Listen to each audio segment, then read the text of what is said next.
You are listening to The Vocal Technologist. Spoken Tech for your ears. If you walk down the cereal aisle, at a grocery store, it is just this absolute explosion of color. Oh, yeah. Total sensory overload. Right. You've got the mascots, giant bold fonts, those neon boxes sitting right next to the sensible muted bran flakes. It's chaotic, but there is a clear visual language going on. Exactly. You know exactly what you were getting before you even pick up the box. But imagine walking down that same aisle and literally overnight, every single box has been replaced by an identical plain white carton. Oh, wow.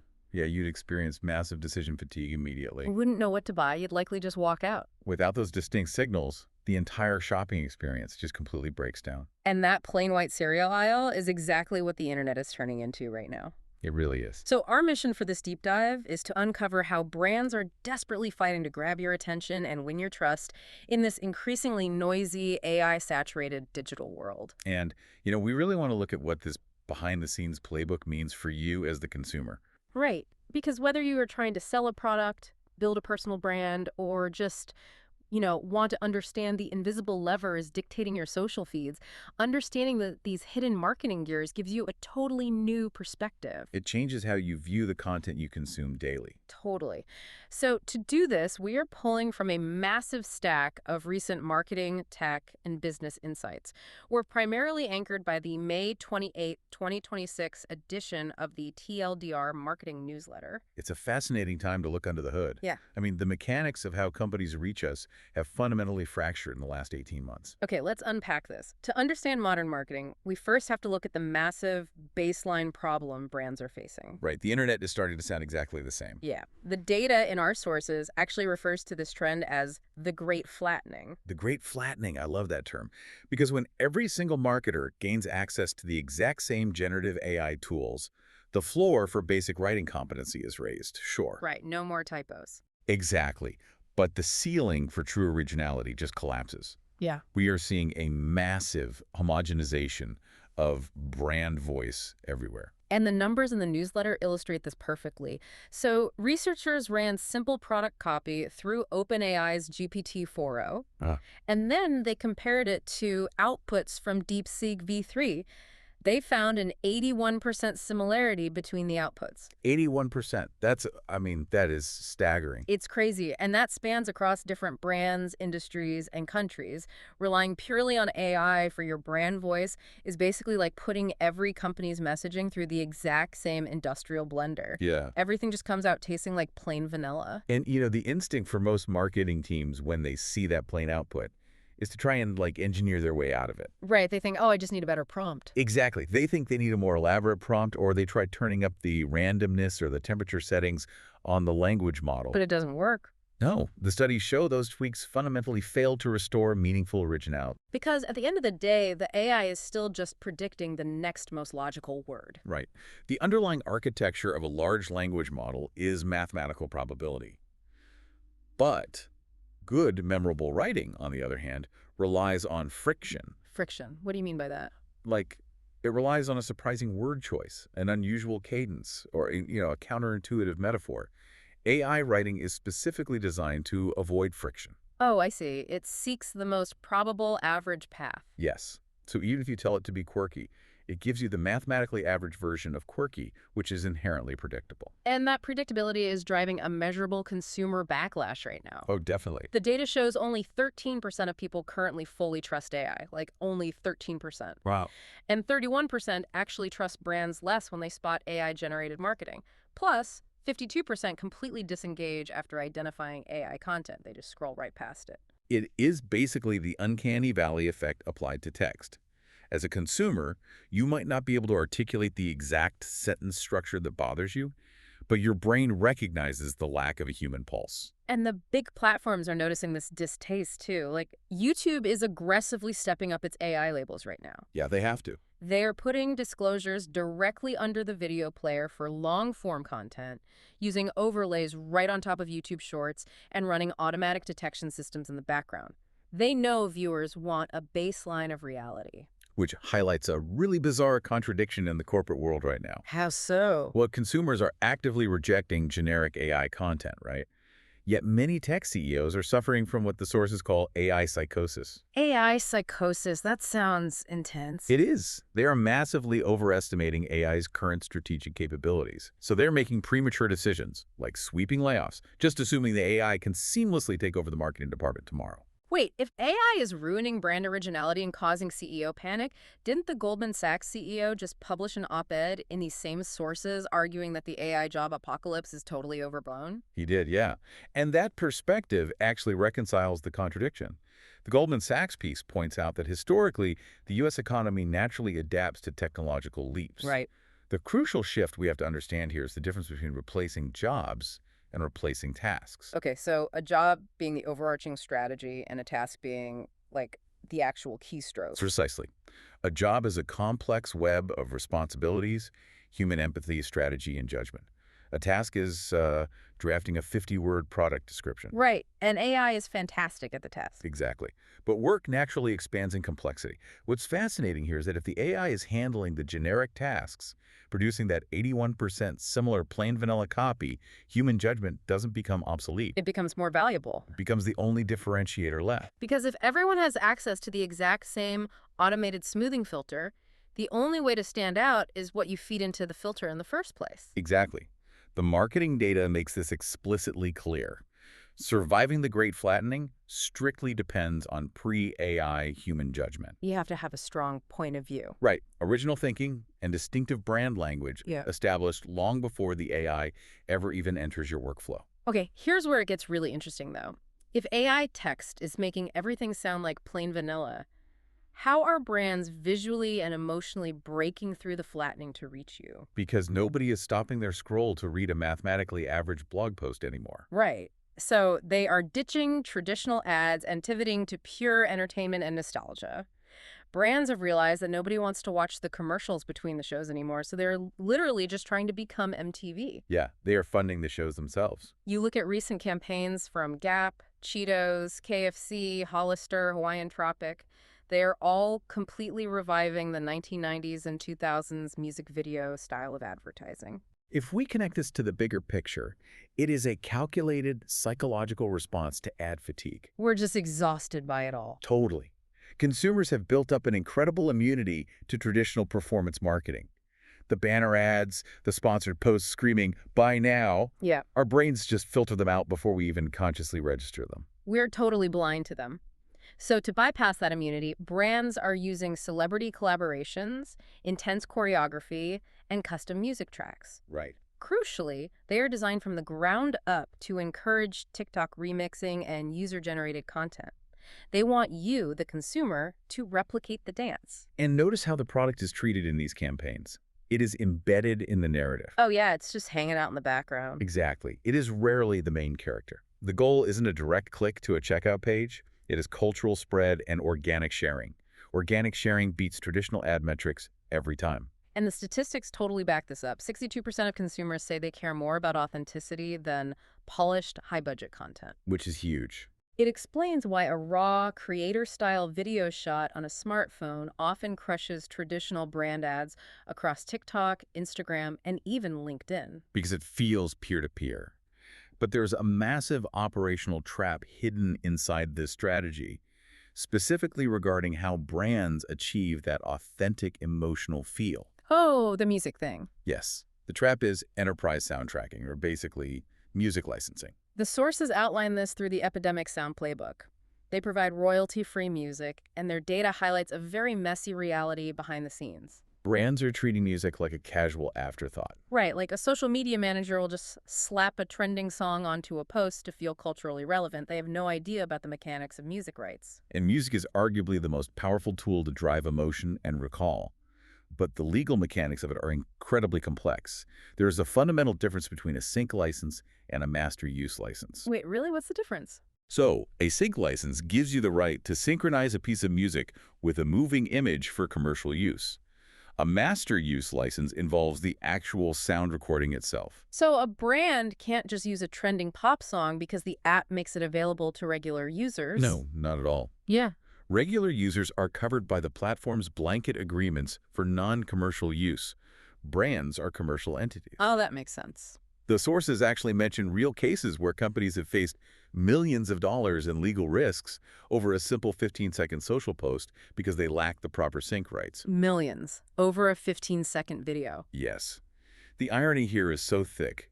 The exact tool brands are using to seem plugged in, and authentic music is opening them up to massive corporate liability. Wow, it perfectly illustrates the tension of modern marketing. You have to move at the speed of internet culture to stay relevant, but you are still bound by the slow, rigid mechanics of legacy corporate law. It requires intense operational discipline behind the scenes of a seemingly effortless TikTok dance. So, okay, let's say a brand navigates the legalities, drops a viral music video, and successfully grabs a consumer's attention. What happens when a company fundamentally misunderstands why you are looking for them? Well, then that attention is basically worthless. It's the difference between empty reach and actual buyer intent. The Owlet baby monitor story in the sources is the perfect paradox for this. Oh, this is a great case study. So Owlet makes these wearable smart socks for babies that track oxygen and heart rate. They recently faced some FDA-forced budget cuts and had to aggressively slash their paid search advertising. Right. They essentially turned off ads for the broad search term baby monitor, and surprisingly, their sales didn't drop. It completely defies the standard marketing playbook. The assumption is always that if you stop paying for the top search result in your primary product category, you just disappear. It blows my mind that a company could just turn off search ads for their main product category and be fine. How do you survive a 6 to 9 month customer acquisition window without broad search? By analyzing the actual mechanics of the buyer's intent. When a typical consumer types baby monitor into a search engine, they're almost universally looking for a traditional video camera setup. Right, not a biometric wearable smart sock. Exactly. So Owlet realized that paying top dollar to rank for baby monitor was just driving highly unqualified traffic. People were clicking the ad, realizing it wasn't a camera, and immediately bouncing. It was an expensive illusion of success. They had massive reach, but zero actual intent. By shifting their strategy away from broad terms, The data shows 53% of mobile users will abandon a landing page if it takes longer than 3 seconds to load. You can spend thousands of dollars capturing the perfect intent, only to lose the sale because a background image file was too large. the post-click experience has to be as frictionless as the initial creative. And we see this necessity for intent over broad reach playing out just as aggressively in the B2B space, too. Oh, definitely. The Viacom data in the newsletter shows 45% of sales professionals now view social media as highly effective for driving actual revenue, not just general brand awareness. But again, that only works if the intent aligns. B2B brands that chase vanity metrics like broad engagement on LinkedIn are wasting resources. It's basically the corporate version of empty reach. Exactly. Wasting money on broad terms is just like CEOs trying to do marketing part-time. It's inefficient and disconnected from reality. Conversion requires clear value, social proof, and an understanding of the buyer's actual pain points. And the bottleneck here isn't always the platform algorithm, right? Often it is the internal leadership structure itself. Oh, absolutely. The sources dive into this dynamic specifically within private equity-backed B2B firms. Apparently, having a CEO lead the marketing strategy has become a massive liability. It is a symptom of market complexity. A decade ago, sure, a CEO could realistically guide a marketing strategy on a part-time basis. But today, The landscape is dictated by generative AI overtaking vendor websites, complex attribution models, and highly specific social selling. The go-to-market demands are far too intricate for part-time attention. But you can't just hire a traditional full-time chief marketing officer to fix it either. The data shows a full-time CMO has a 40% failure rate within their first 18 months. And the mechanics of that failure rate usually come down to a misalignment of timelines. A traditional full-time CMO often takes 3 to 6 months just to audit the existing tech stack, evaluate the team, and build a strategy. And in a private equity environment, the investors want rapid ROI. They don't have 6 months to wait for a marketing department to ramp up. Which is driving the massive rise of the fractional CMO. 72% of CEOs report planning to use more of these fractional executives this year. It's essentially renting a high-level expert on a part-time basis. It solves the timeline issue perfectly. A fractional CMO is a highly targeted application of expertise. They drop into a company with a pre-built playbook, focusing purely on high-intent strategy and operational efficiency. So they just bypass the traditional corporate onboarding lag completely. Right, and start scaling the business immediately. It is the leadership equivalent of intent-based targeting, cutting out the broad, inefficient fluff to focus on what actually drives revenue. Okay, so we have looked at modern digital tactics to capture intent, and we have analyzed MTV-style music videos to capture attention. Right. But to truly understand the end game of all this marketing effort, we have to look backward at one of the most brilliant offline strategies in tech history, a strategy designed to make you remember a brand forever. Oh, the Intel sticker strategy. It is the ultimate masterclass in securing mindshare. It really is. So, back in the early 90s, Intel lost a major trademark battle. They were legally unable to trademark the numbers they used for their microprocessors, like the 386 chip. Right. They had no brand protection. So, they were forced to pivot. They created the Intel Inside campaign. The sheer audacity of this is amazing. They took an invisible internal computer component that a consumer never sees, touches, or understands, and they manufactured massive consumer demand for it. The mechanics of the execution are what make it genius. It was a masterclass in leveraging distribution. Yeah, they took 3% of their total chip revenue and funneled it into a co-marketing fund. They approached PC manufacturers, companies like IBM and Compaq, and made an offer. An offer they couldn't refuse. Right. They said, we will reimburse up to 50% of your total advertising spend.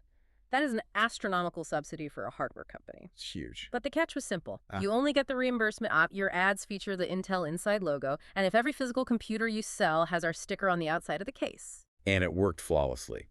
Within 2 years, 70% of all eligible PC advertisements featured Intel branding. 70%.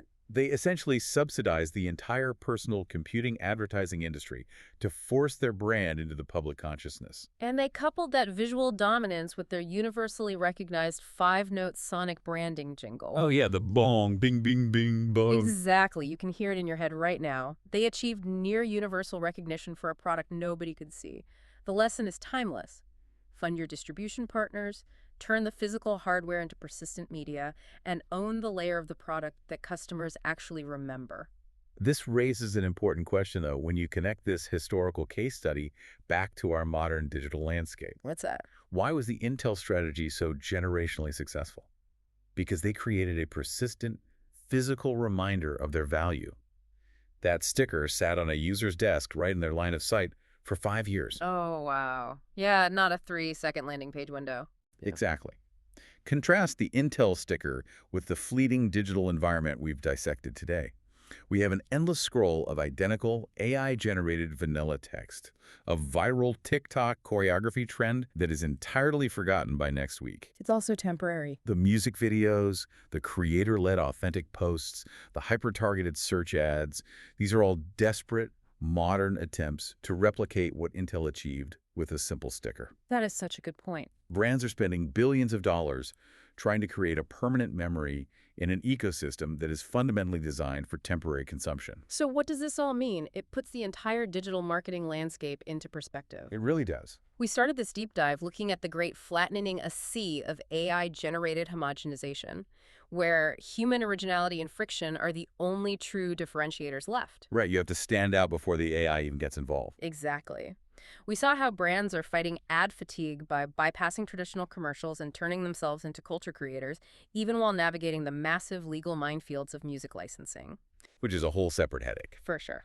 And we learned from the owlet paradox that capturing hyperspecific buyer intent is infinitely more valuable than paying for broad, empty reach. Quality over quantity. And finally, we saw that the ultimate goal, whether you are utilizing a fractional CMO to streamline B2B sales today or deploying a co-marketing fund in the 90s, is achieving that Intel Inside level of permanent mindshare. Because the tactics constantly evolve to match the technology, but the underlying psychology of the consumer remains static. We want to be understood, we demand to be entertained, and we need to trust the source of the things we buy. The next time you see a brand doing a heavily choreographed TikTok dance, or you spot a subtle AI disclosure label on a YouTube video, or you get served a highly specific ad, you'll know exactly the invisible levers being pulled behind the scenes. You're not in the dark anymore. Right. You aren't just walking blindly down the cereal aisle anymore. You understand exactly how the boxes are designed to make you choose them. As a final thought for you to consider, though, look at where this is all heading next. Okay, what's next? Well, we have spent this entire discussion analyzing how brands are trying to break through the noise to market to you, the human consumer, by appealing to your emotions and your need for authenticity. Yeah. But what happens when AI agents become advanced enough to do our online shopping and preliminary research for us?